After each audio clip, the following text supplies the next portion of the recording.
Susan Fuller. I'm a member of the board of the GSBA, and I'm chair of the Public Affairs Committee. And for those of you who are unfamiliar with the policy work of the GSBA, we've got a lobbyist, Susie Tracy, who's here, who can help us articulate our message in Olympia. We are very active in trying to advocate for small businesses in Seattle, in Washington State, in King County, and also across, frankly, this entire state of Washington. We've increased our presence in Spokane, and we hope there are some folks in other parts of the state who are here today.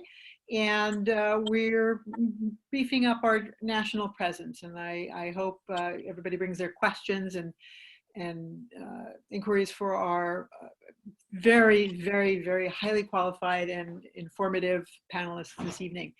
What I'd like to do is kind of start off with Susie Tracy. Susie is the lobbyist that we work with, and she is a powerhouse for us down there in Olympia. And we'll go then from Susie to Denise and Dana, who are from QLaw and QLaw Foundation, and they can talk about Nikki Kuhnhausen. Actually, sorry, we'll conclude with them. We'll go from Susie to Richard Lazaro from Expedia, who can talk about some of the head tax activity that was going on earlier this year. And then we can move into our conversation with Denise and Dana. So Susie, sort of as an overview, since this is kind of the policy thing, can you first start off, give us a bit of your background and the kinds of things you do, and then we can talk about the legislative procedure and how things function down in Olympia. You want to know the things I do? I didn't know this was on the to-do list. Yes, I am Susie Tracy. I am what's called a contract lobbyist. And that means that instead of working for just GSBA, for example, I work for a variety of clients. This is my, I believe, 40th year of doing this, which means I probably need a sanity test of some kind. But I have loved it all. Before that, I worked for a US Senator doing the 10 Northern Idaho counties, and then moved to Seattle, and then moved to Olympia. So I have loved this profession, and I think I've worked for GSB. I think this is my 5th year. Anyway, however many years it's been a wonderful client of mine, and I have enjoyed the issues and the people. So I think the only positive thing I can think of about the coronavirus is that it has kept me off of I-5. I have gotten to the point in life where that 3-hour journey north and south is avoided at all costs. So it's really, it would be much more fun to see you all in person today, but that would have required that hair salons be opened, and that hasn't happened yet. So I think that what I'd like to do is assume that no one knows anything about the legislative process. So to some degree, I'm going to talk down to some of you, and some of you I may educate a little bit, and I'll probably apologize on both counts, but I'll look forward to your questions or comments afterward. So on, excuse me, pollen season has taken me over.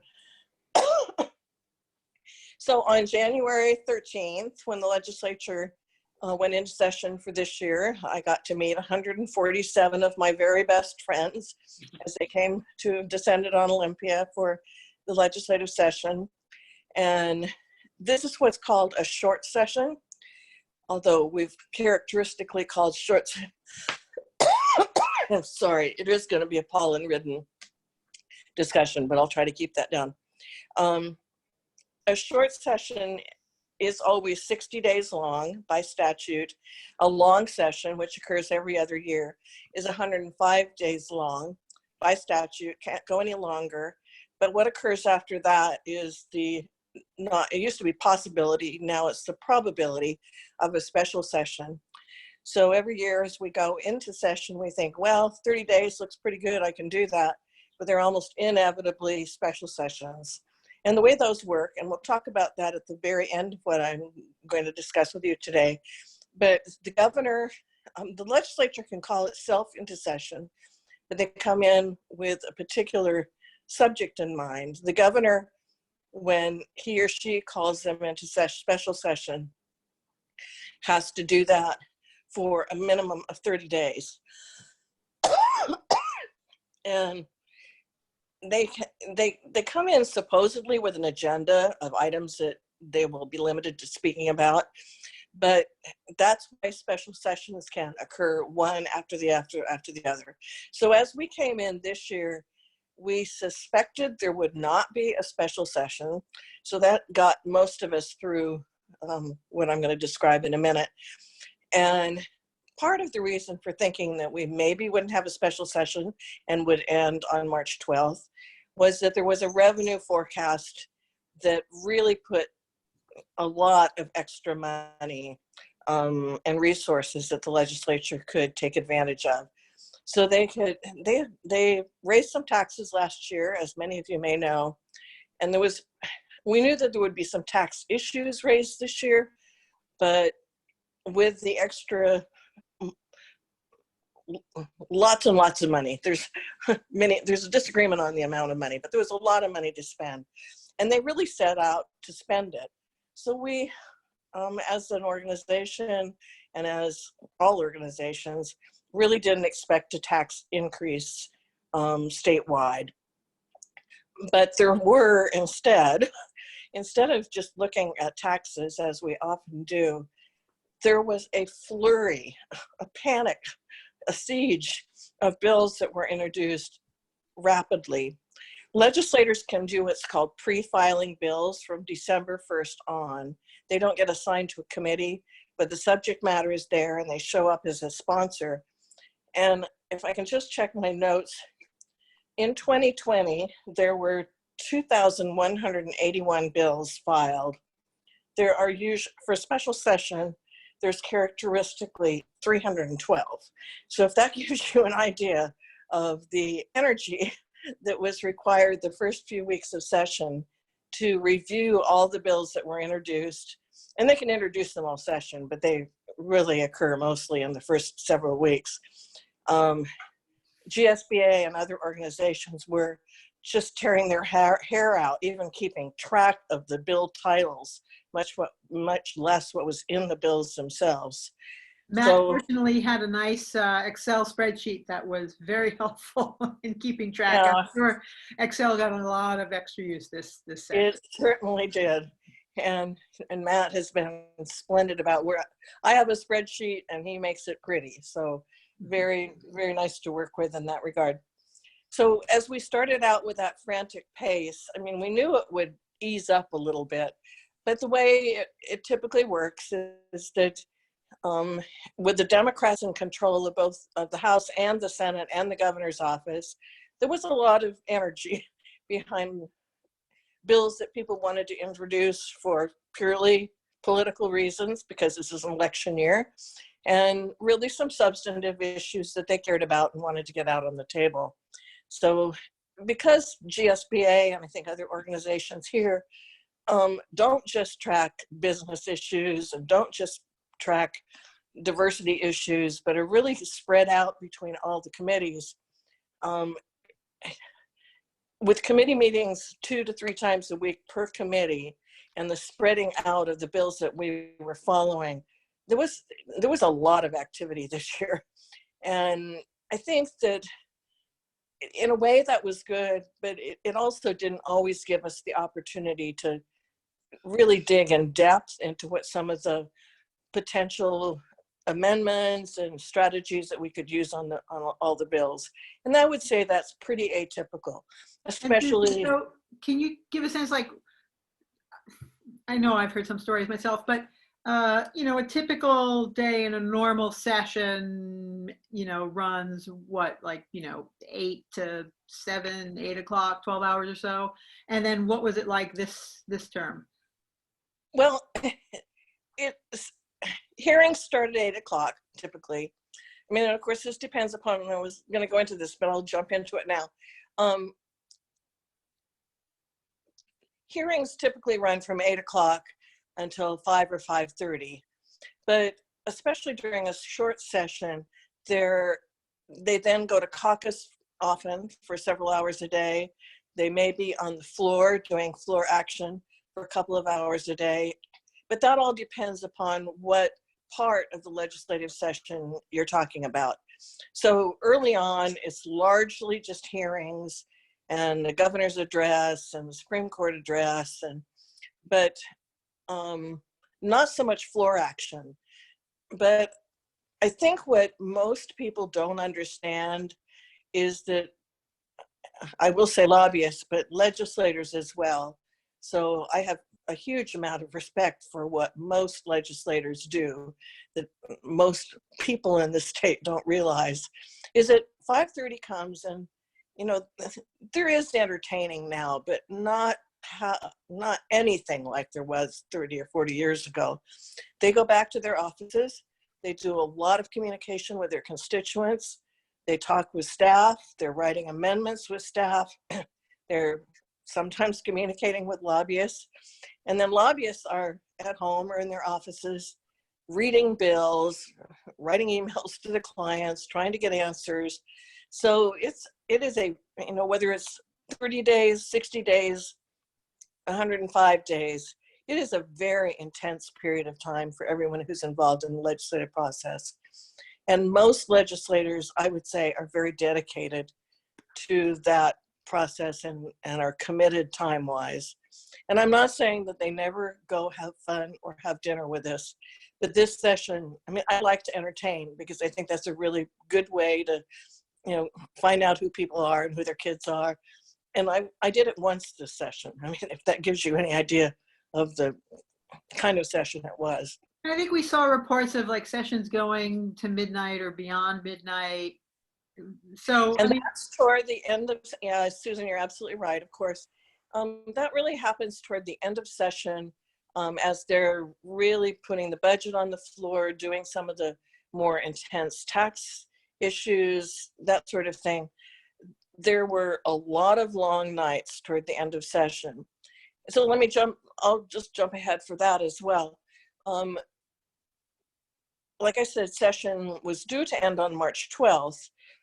There was not an anticipation of a pandemic that would really make them need to speed out of town. I think it was becoming really evident at least a week before that, and probably more, that they probably shouldn't have even been there.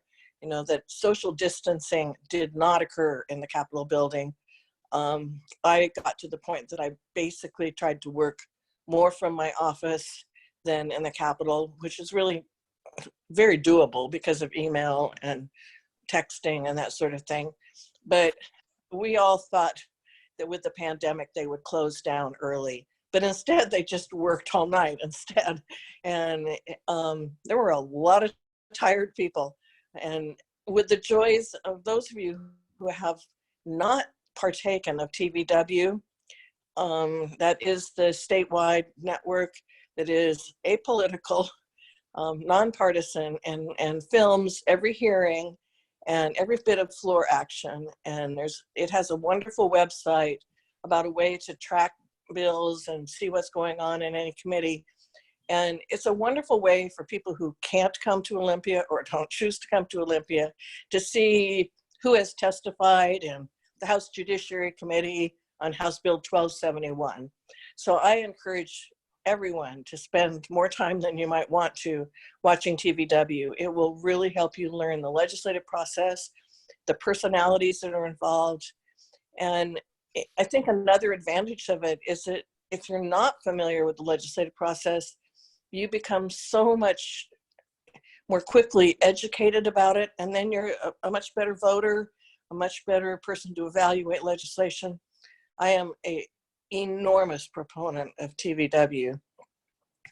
So when I gave up being up there all the time at the end, because I do meet some of those qualifications where social distancing is very important. But I had my computer on at the same time as my TV and my phone, and those. Multitasking in the modern age is. It is modern age. A lot different when I started. And Go ahead, so now with the pandemic, has there been change in the budgetary priorities, shall we say. There was a number of things that did get vetoed, and there were some budget issues that got cut. I don't think anything that was among the GSBA priorities were affected in that way, which was a relief. Well, and I think that I'm sorry, I didn't let you finish. Go ahead, Susan. No, it was good that it appears nothing that was particularly prioritized by GSBA got affected terribly much by those budget issues.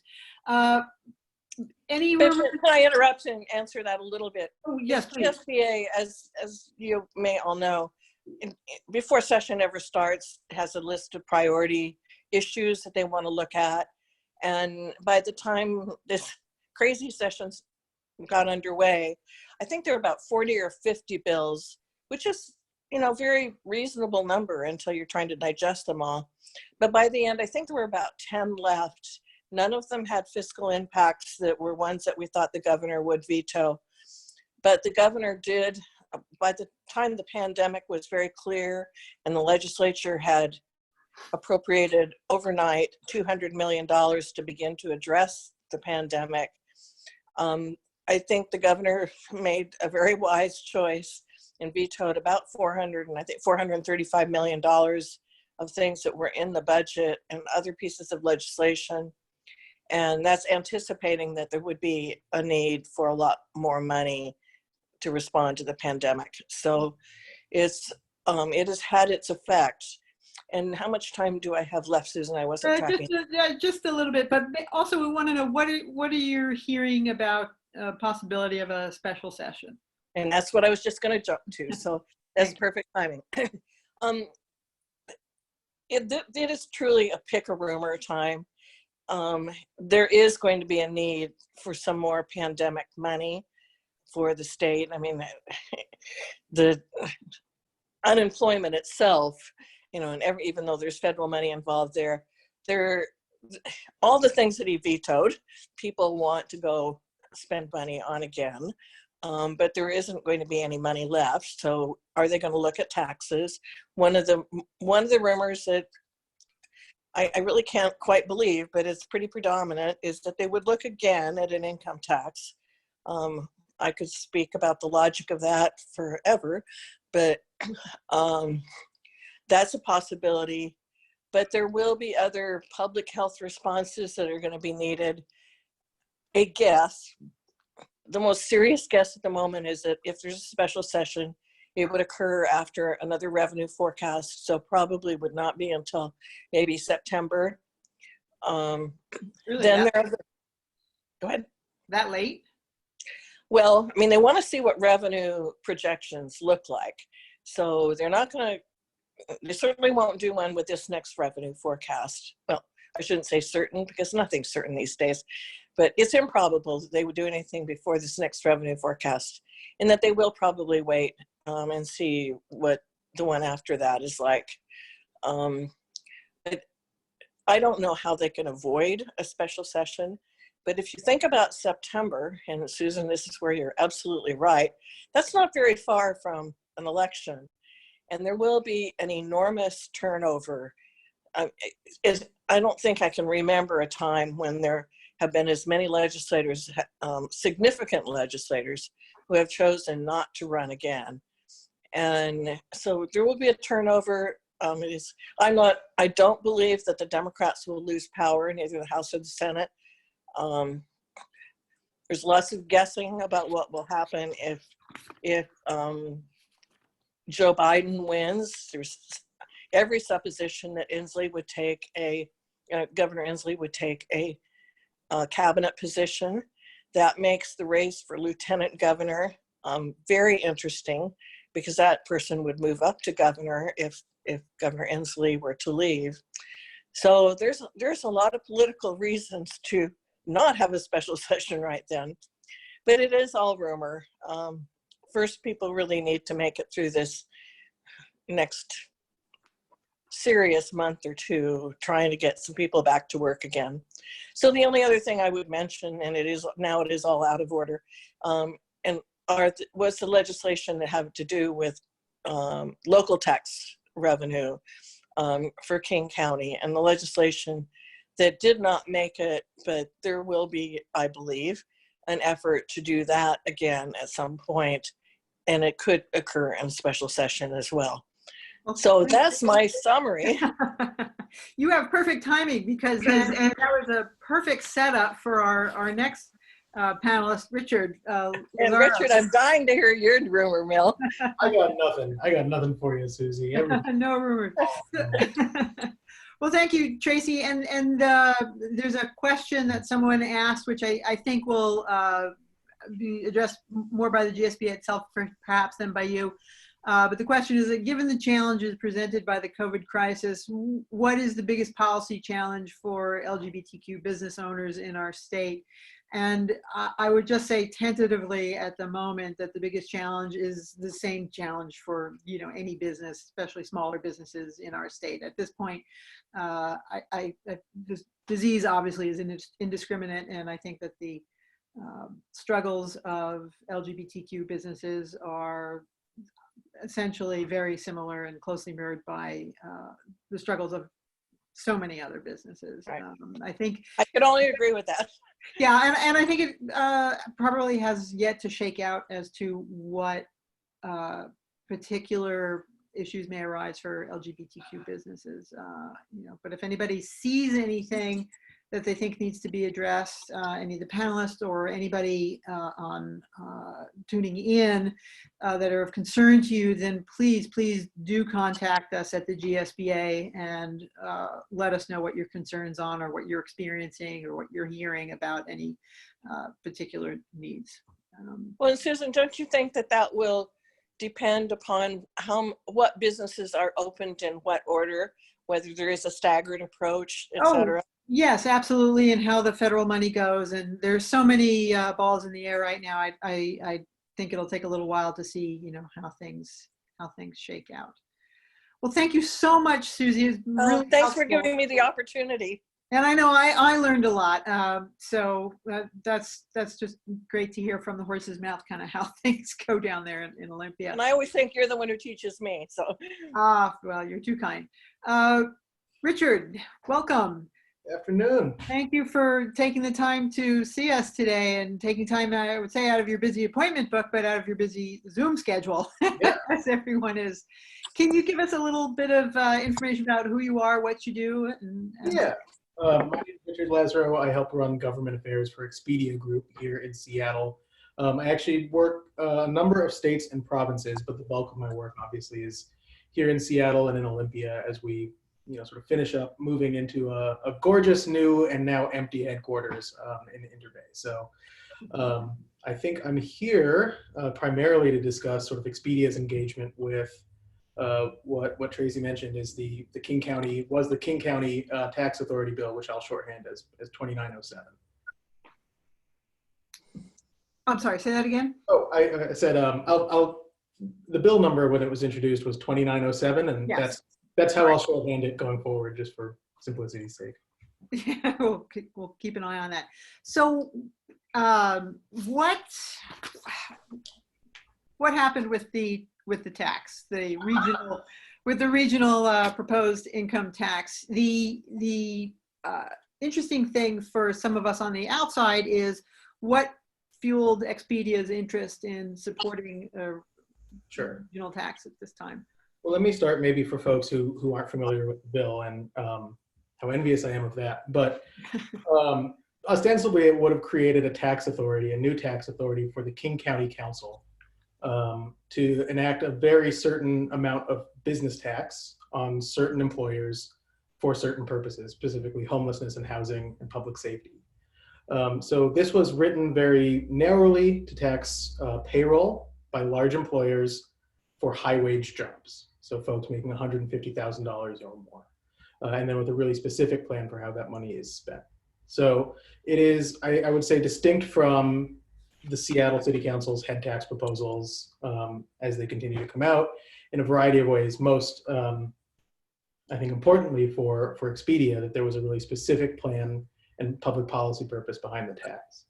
So what drew us to that effort, as we moved to Seattle, we have employees all over the region, right? A lot of folks still live on the east side in the Expedia fam.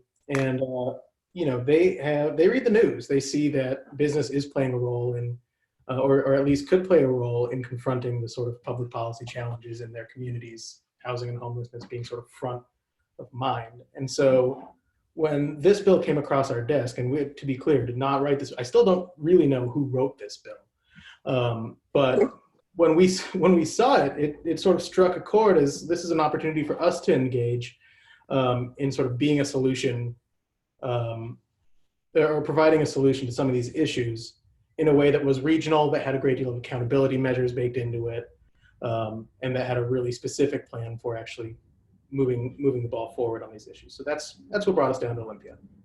Oh, well, good to hear that you guys are monitoring that kind of stuff too.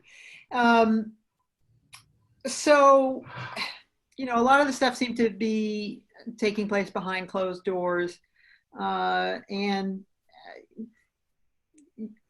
I imagine a lot of it has to do with really taking the time to have an opportunity to maybe get into things in a little more in depth with various legislators. But so can you explain for us a little bit kind of what was going on? I mean, and a lot of it was more tightly kept under wraps than typical. And can you shed some light on what was going on? I think, that's the answer to what happened to this bill, is that it was a really closed, really accelerated process that didn't do what we expect of efforts like this around here, which is to be intensely collaborative, maybe, painfully drawn out, but give everybody some visibility, let people who don't like it express that on the front end. I mean, it was all very much compressed into a way that didn't point us towards success. So I was just looking actually before we convened. This bill was introduced on January 30th, which after everything you just learned about the session, you can imagine it's like, it's like throwing an ice cube into a burning fire. Like there's only so much you can do. But the policy itself was strong enough that we did have some momentum that took us through the session at least. The way the bill ended up being negotiated was sort of, the way it had to be given how it was introduced. Ideally, we would have done a big stakeholder process in the way that we've all done together over the summer before going into Olympia. But it ended up being a handful of businesses and a handful of labor organizers in a room with legislators, with suburban cities, with the city of Seattle, with the county, trying to hammer out policy. And, that's tough to do while you're simultaneously trying to count votes on a moving target when you're asking legislators, particularly from King County, to take a difficult vote. And the folks who are not in King County to take a difficult vote that looks like a tax vote, but doesn't actually bring dollars into their districts. So did you find that was more of a hurdle than some other issues like preemption or, just trying to find where the thresholds and caps were? Yeah, I mean, so preemption obviously was sort of the dirtiest word in the whole thing. That's what brought a lot of folks down from Seattle to sort of protest the goings on. That's what, candidly, I think brought a lot of businesses to the table as well. It was the opportunity this bill, for those who don't know, would have created this new tax authority at the county level, but would have eliminated business tax authority at the city level. So the stuff that you're seeing right now around the Tax Amazon campaign wouldn't have been authorized by state law. And that's really, really tough policy. I mean, I in no way, shape, or form think a business tax is the right way to solve the coronavirus crisis at all, but the world we're living in right now is a good example of how unpredictable life is. And a bill that preempted local tax authority for literally decades, that's tough to do. And you have to really come up with a strong public policy argument for why it's worth doing that to create this new county level authority. And I think we got there for a number of folks. I think we were really closing in on dollar amounts and spending plans and accountability measures that would have worked. But it's all in theory, because at the end of the day, this thing didn't get out of a committee. It was a matter of the clock basically running down on the short session? It was the clock running down, and the list of people who needed to have input was simply too long. And that's the way things work around here. It's the Seattle process. It's the Olympia process, just the same. The Washington process. That's right. Do you anticipate that it'll come up again down in Olympia in the next session? Well, I haven't heard about anything happening during a special session. So if it's happening, Susie, I got nothing to do with it. But no, I mean, the world has, I have no idea what our economic situation is going to look like in January. You know, right now, our position as Expedia Group, you can imagine everybody's canceling their bookings. Nobody's making new travel bookings.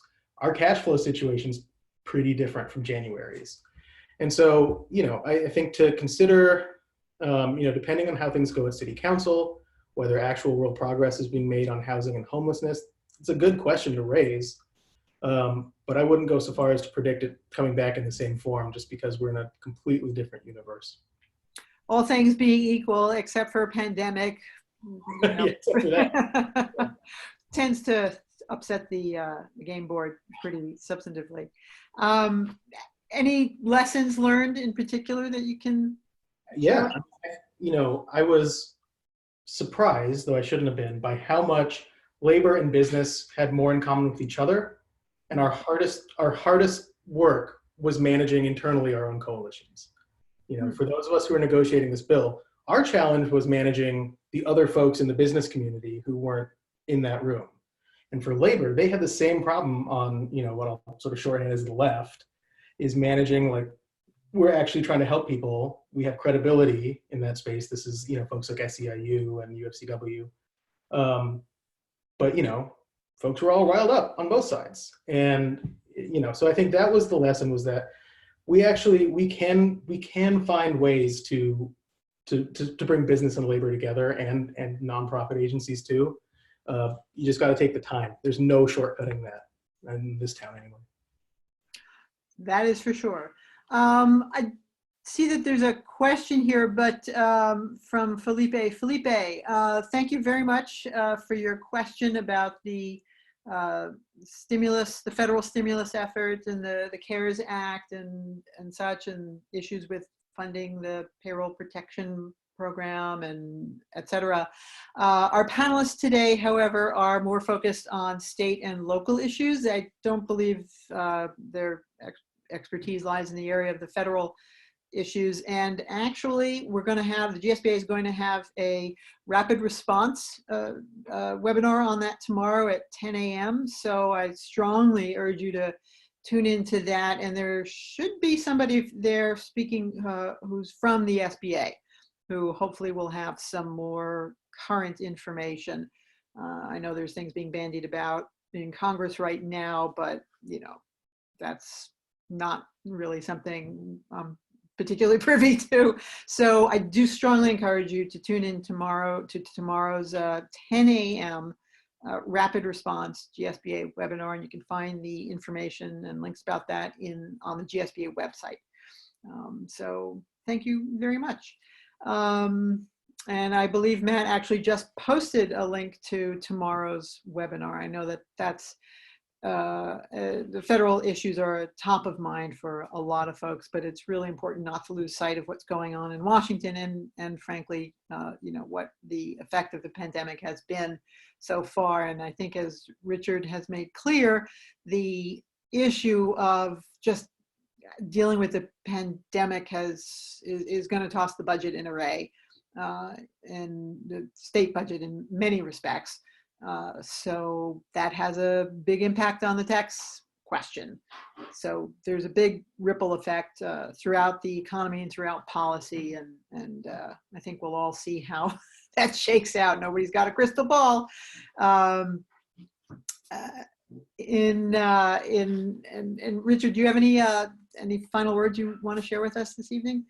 Oh goodness, so many and not enough. Just to say that, you know, I think the takeaway that I think is most important from this session and what we were helping on down there is that it is incredibly easy, and some of the folks candidly on council make it really easy to fall into a us versus them mentality on how we address giant questions in our city. And so again, I would just say we tend to have, there's a bigger middle than I think folks give credit for. Well, that's good to hear. I am glad to hear that. Thank you so much. If I will be monitoring the questions, and perhaps there will be some issues on that. And right now I'd like to introduce Denise Diskin from QLaw Foundation and Dana Savage from QLaw Organization.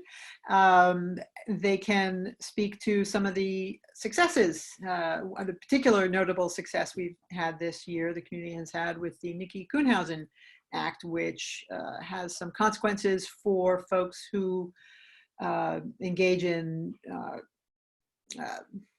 physical acts against trans people and claim that, oh, well, they were freaked out because this person is trans, and it eliminates the opportunity for them to claim that they just didn't realize what they were doing because they were so carried away by the emotion of meeting somebody who was trans. It's called the trans panic defense, which is now outlawed in Washington and has some other features to that. So Denise, can you tell us a bit about what you do? And Dana, can you tell us about what you do and kind of talk about your work on the Nikki Kuhnhausen Act? Sure. Dana, do you want to start us off? Yeah, no problem. So my name is Dana, and I am the Issues and Advocacy Chair for the QLaw Bar Association. I'm also the Vice President of the association. And with respect to the bill, my job over the last couple of years has primarily been attempting to bring it before the legislature and getting it passed. And in addition to responding to other emergent issues that affect the LGBTQ plus community, that has taken up the bulk of my efforts. So yeah, it's kind of where I'm at. Denise, do you want to introduce yourself before we jump into the bill? Sure. I'm Denise Diskin. I'm the Executive Director of QLaw Foundation. We are sister organizations with QLaw Association, and the foundation does sort of the community-facing work. We have free legal clinics as well as community education resources, and we do some impact litigation and advocacy for LGBTQ rights in Washington. And so the legislative process is, you know, a really important part, an important place where the association and the foundation can kind of get together and really put our collective, the collective weight of the legal community and the grassroots LGBTQ communities that are really affected by the actions of our legislature. And I think this is an example of us sort of using both of our superpowers particularly well. Well, thank you so much. So you mentioned that, you know, this has kind of been going on for a couple of years. Can you give us a little background? Yeah, sure. So I want to say it had to have been in the spring of, or not this, yeah, the spring or late winter of early 2019 that the issue started to kind of crop up as something that might be germane to really bring to the fore. California had recently passed their own panic defense bill, and more states were bringing the bills to a vote. And so we started, at least in QLaw, informally discussing it at our board meetings, at our committee meetings, again, with other community leaders and other organizations, such as Denise. We just chatted about the need for it, and we keep seeing spiking violence against LGBTQ plus people in response to essentially Trump getting elected and the hateful rhetoric that has come about from that. And so, you know, even though in Washington we do have the Washington law against discrimination, we have the hate crime laws. What really stands out in a lot of these cases is that the perpetrators of violence against us always default to using our identity against us, saying that they're so incised, they're so offended by a queer person's existence, and so therefore they lost sanity for a second, and you know, someone got hurt and it wasn't them. This often leads to a lot of tragic murders, other assaults, and at both the prosecution and trial level, so at the pleading level, I should say, it's used across the board. I know in my practice of law, I don't particularly encounter it directly, but I have colleagues who have, and they have seen it occur. And so the issue was then just bring it to people's attention. And we lucked out because while we were kind of brainstorming ways to try and get consensus around it and maybe start looking to drafting a bill, Representative Stanford, who's now a senator in our state, but he introduced the bill pretty much identical to what California statute said, just kind of his own accord. It seemed like the right thing to do. From what I'm told is that was kind of his thinking. And so I really applaud him for that. And it was really fortuitous to see that. And so that was when we started really pushing for it and working with community leaders to try and build awareness around it. Thanks. Have you guys done a lot of work in Olympia as lobbyists, or is this kind of a new experience on that level? This was the first time for me. This was very, very, very scary. And now after 2 years of doing it, I feel like, oh, it's no problem. I know exactly what I'm doing and where to go and what to say. But oh my goodness, at the start, I was so paranoid. And Denise, had you had much background in doing any kind of lobbying?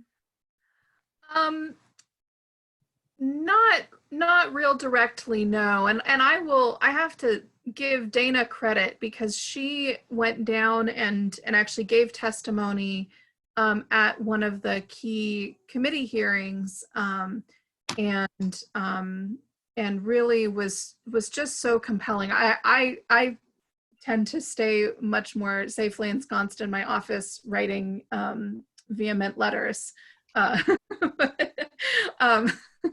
But I think that what was interesting to me about it was to see the evolution from 2019 to the 2020 session and really figure out how to kind of hone our arguments a little bit and figure out where the best points of appeal were.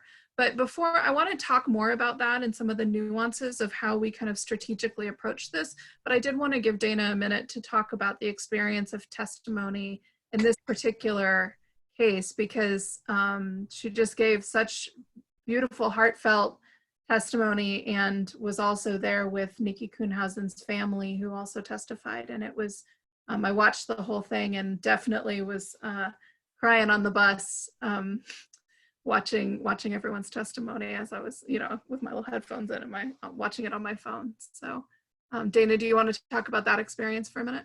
Yeah, so earlier this year, so this was the second time the bill was brought. It was in the 2020 session, because it didn't make it out of committee during the first session in 2019. So it was automatically rolled over for consideration. In that time, as many of us here know, Nikki Kuhnhausen's body was discovered, and the circumstances of her death pretty clearly indicate it was a hate crime, and the police do have the person involved. And so one of the big things that led to the bill almost dying in committee, I guess you could say, in 2019, it wasn't dead, but getting stalled out till 2020 was legislatures kept asking whether or not this was an issue in our state because of all of our protections. And that's something that was pretty important for the 2020 round of testimony, because Nikki's mom got super involved with the entire bill to the point where representatives actually renamed the bill after her daughter.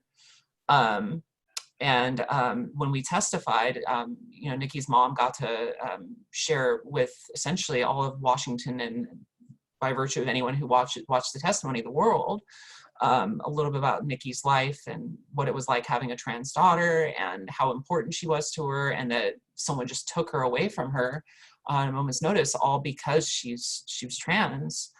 And then so that was really, really hard testimony. I was sitting next to her mom the whole time. That was just, I didn't know how to respond. I just didn't. I don't know anyone who's emotionally equipped besides maybe therapists in those moments. But I was floored by what she had to say.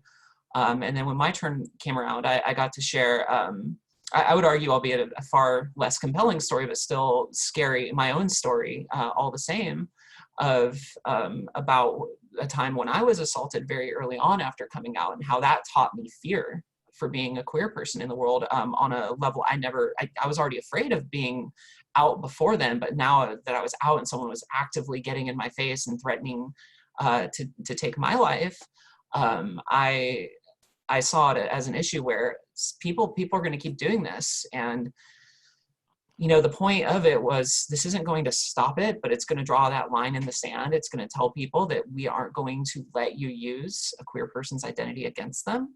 And that we are going to be safe in Washington if the lawmakers have anything to say about it. And I think that message came across very clearly.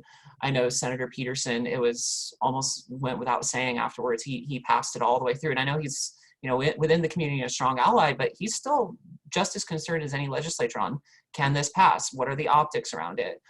Is there going to be a lot of backlash? And there was a little bit with the Republican caucus was trying to push amendments to water down the bill, in that the person who is assaulted cannot be themselves committing a criminal act. And the fear was raised by Representative Clippert back in 2019 that, well, what if someone is just defending themselves because someone's coming on to them? And at the time I was really offended, but I was like, that's a separate crime unto itself. I don't see any reason why that can't be prosecuted. You don't need to change the language. He still went forward with it. And this time around, I dug even deeper. I consulted with a number of defense attorney friends, a number of prosecutor friends. And the biggest ones that came to mind were, you know, Dana, what about sex workers? What about people who are in that community? Because they're exceptionally vulnerable, especially LGBTQ plus people who do that, who oftentimes it's their only source of income, or what they're forced into. It's viewed by our own city as they're victims of trafficking if they engage in sex work. And so it's still technically criminal. Well, if they get assaulted, the way the amendments were, what would make it so, well, that's okay. You can use their identity against them there. And so we were pretty adamant about discussing that both informally and formally, and pointing out why it was not something that should occur, or the amendment should not be allowed, I should say. And also, they're completely apples and oranges. I mean, yeah, if exactly. somebody's in the process of committing a crime and then are themselves the victim of a crime, those are completely separate issues. So, and so between that and then the, I guess the argument that, well, no one's attempted that defense so far in Washington. Why do we have to bother having a rule against it? And I think you spoke eloquently to that a few moments ago. We're saying it's a statement. It's a statement that that is just simply not going to be tolerated in Washington. It's just a shot across the bow. Just don't even think about it. Don't wait until somebody has asserted that defense to outlaw it. Like, Yeah. Nice example of the law getting ahead of a problem rather than coming behind it in some respects. So, yeah. I think that, you know, we really took three approaches that I think were really crucial to the success of this, and putting some of those arguments to bed, that Washington exceptionalism that I think we like to fall into sometimes, of like, oh, this doesn't happen here. It actually wasn't super clear that it doesn't happen here. I mean, the world of plea bargains and things like that gets very murky. And so while we don't have appellate case law saying, yes, this is a thing that you know, that has been paid attention to, I think that there are, you know, Washington is a big state. There are a lot of cases that where these kinds of things might happen that don't make the kind of news that Nikki's death did. But the three things that we did that were really crucial, I think, one is that we listened really carefully to people who were not in support of the bill, and that's specifically the criminal defense community, which was told us outright, we are never going to support a bill that takes away a defense from a criminal defendant. You know, there's just too many constitutional concerns. And so the first thing that I did when I started drafting our advocacy letter to the legislators was I talked to a criminal defense attorney friend and one of our board members to really fully understand, what does this do legally? And what is this, so we can better fine tune what's the issue with the defense being available, so that it's not just a broad statement, but it's also legally sound. It's something that lawyers can really get behind. And one of my proudest moments was with this was actually after our advocacy. Another criminal defense attorney on our board said, you know, I read that letter and I have to tell you, I was really worried about it. And I thought we hit exactly the right note. Like, you really threaded that needle. And so I think it was really that, you know, starting with the people who were never going to agree, who might otherwise be allies, but who were really in difference with us about this, I think was really crucial. The second thing that we did, and I will say, actually, also listening to the voices of communities of color that are very, very, like, we have to be very worried about the racist impacts of our criminal justice system. And so we were very careful to stress, like, we are not advocating for amplification of crimes that involve these particular categories. This is not a hate crimes bill, but this is about whether this defense can be used to exonerate someone who reacts to discovering someone's sexuality or gender identity with violence. And we really, the second thing that we did that was really successful was we looked for alliances. And so we very specifically drew a link in our advocacy to say, hatred is not a mental illness, because what this defense is it's diminished capacity, which is sort of a, it's not like not guilty by reason of insanity, which is more of a long-term mental illness or diminished capacity due to sort of long-term mental health issues. It's really more like a very short-term and not always a mental health related issue, but can also be like a physical health related issue. I'm not a criminal defense attorney, so I don't know all of the nuances, but we really strongly said, you know, hatred is not a mental illness, and people who have mental health issues are not hateful by virtue of those mental health issues, right? Your mental health doesn't make you a hateful person. And that our community members who struggle disproportionately with mental illness because of the discrimination and oppression that we live with, they deserve better. We all deserve better than to be lumped in with this group of people who are reacting with violence to discovering the existence of LGBTQ people. So that was a really important advocacy point. And then I'll just very quickly say the third thing that we did that I think was really successful is that we framed our advocacy in the context of sort of the context of the network of issues that were at play, right? So we were saying, you know, 10% of trans-identified folks in response to the 2015 US Transgender Survey said that 10% said that in the year prior to answering the survey, they had either been sexually assaulted or physically assaulted, just in the year prior to answering the survey. And another 10% said that they experienced family violence, right? So we're looking at people who are outside of traditional employment networks, outside of traditional housing networks. Like, these are crimes that are happening to very vulnerable members of the LGBTQ community. So we really wanted to stress that this is not just a sort of like, you know, an interaction between two people gone bad, but that this is a function of the epidemic of violence against trans people, and specifically Black trans women of color, that has been going on nationally. And we really pinned it within that larger network. And I think that also helped sort of take away some of that Washington exceptionalism of like, well, we're not here in Washington. But I think we were able to say, like, it's important that it not be here in Washington. And it's important that we take this really strong stance so that we don't have anything happening in the shadows or happening out in counties in their hinterlands where, you know, are happening in plea bargaining, and that we don't have any more losses like Nikki. She was too young, and she was such a beautiful and valuable member of our communities, and we just needed to make sure that this didn't happen again. So I think, you know, it was great to be able to call it a win after all of that.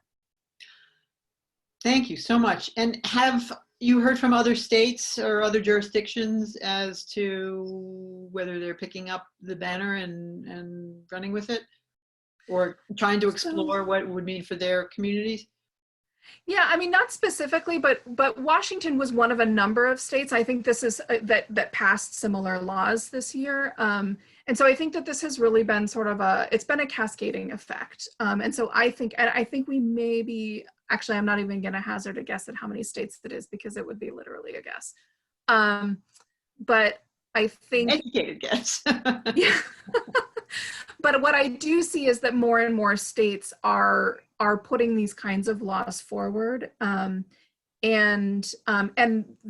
has been some helpful work done by the Williams Institute in particular that came up with a great memo on the constitutional issues around this defense, because a lot of folks are rightly very concerned about the constitutional rights of criminal defendants, right? I mean, I'm very concerned about those, right? That the failure to recognize the constitutional rights of criminal defendants is part of what makes our criminal justice system so racist, right? And so we have to make sure that we are sort of keeping our side of the street clean, and that we are not, that we are acting in unity with movements for racial justice when we are putting these things forward. Thank you, Matt. Matt says 9 states have banned panic defenses and 7 more are actively considering. So Yay. yeah, I was going to say 13, so I'm glad I wasn't too off. Not, as I said, it was an educated guess. So yeah, I mean, it's really gratifying to see that change is underway. I mean, I don't know anybody could have predicted this, 3, 4, 5 years ago. Just the pace of change is really remarkable and gratifying. Does anybody have any questions? We're coming up on 6:30, and well, we've still got our folks here. Jump in real quick. Dana and Denise, I think if we were where we're supposed to be, which is all together in a room, I'm absolutely convinced you'd feel like a warmth and gratitude out of the audience. And so since we can't have that, I just want to personally just thank you so much. I'm really humbled by your work and just deeply grateful, as I'm sure everyone else is too, but we can't clap for you here. So well, we can do the virtual. The views are limited at the current time instead of showing every participant, but yeah, I second Richard's comments. I think it's very important to know that it is very much appreciated. And Dana, too, your giving testimony is invaluable. So does anybody else have any comments, questions? Everybody's saying thumbs up. Thank you all so very much. Yes, and so it's a warm rush, a warm wave coming across